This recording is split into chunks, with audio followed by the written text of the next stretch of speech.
August 13 तारिख दिन बारीनोलिया साई अंगनवाड़ी केन्द्र में हर घर त्रिरंगा और आसो बुलीजा अंगनवाड़ी कार्यक्रम अनुष्ठित होता।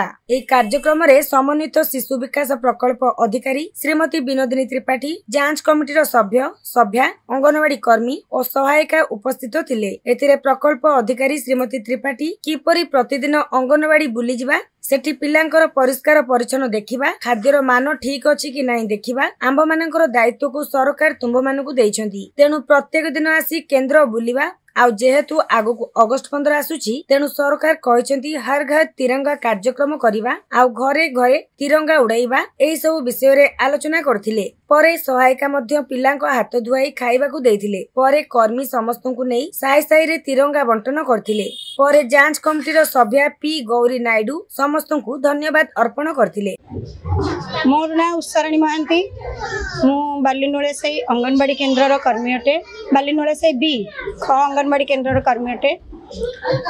आमर ए मासरे जेहेतु अगस्ट 15 मास, अगस्ट 15 ना अगस्ट 10 रु अगस्ट 15 पर्यंत हर घर तिरंगा कार्यक्रम सरकार तरफ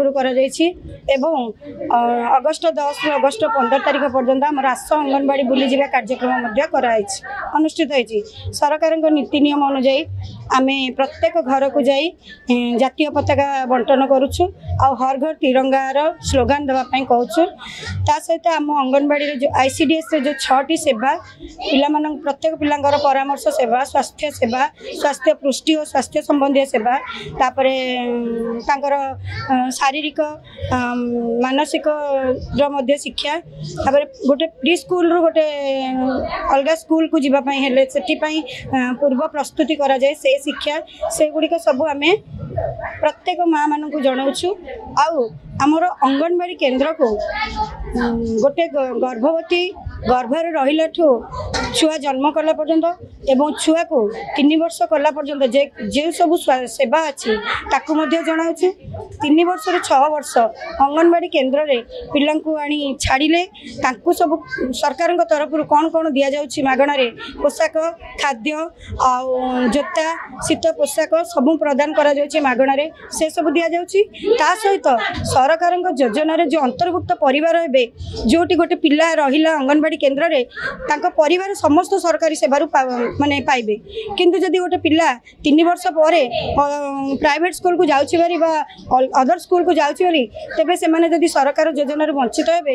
एथिपाई सरकार दायी नुहंती, कारण सरकार कहउछंती जे आम योजना रे अंतर्भुक्त हो, आमर अंगनवाड़ी केन्द्र रे पढ़ाओ, तापर गोटे सरकारी स्कूल तांको नेकी एडमिशन करा, जहा फल रे कि तमर सरकार तरफ जेकोसी मागणा रे जिनस तम पिला सहित तमे माने समस्त परिवार पाइबो बोली सरकार प्रथम चेष्टा बा योजना। से चेष्टा को आमे केपरि सफल करबा आउ आमे केमती एही ICDS प्रोग्राम को केमती उत्तरोत्तर करबा आउ जन समाज को जन सचेतनता सृष्टि करबा, प्रचार प्रसारित करबा आउ आम अंगनवाड़ी केन्द्र को किपरि आहुरी अधिक उन्नत करबा से विषय माने जणाइबा पई हमर एटा हला गोटे अभिनव प्रयास।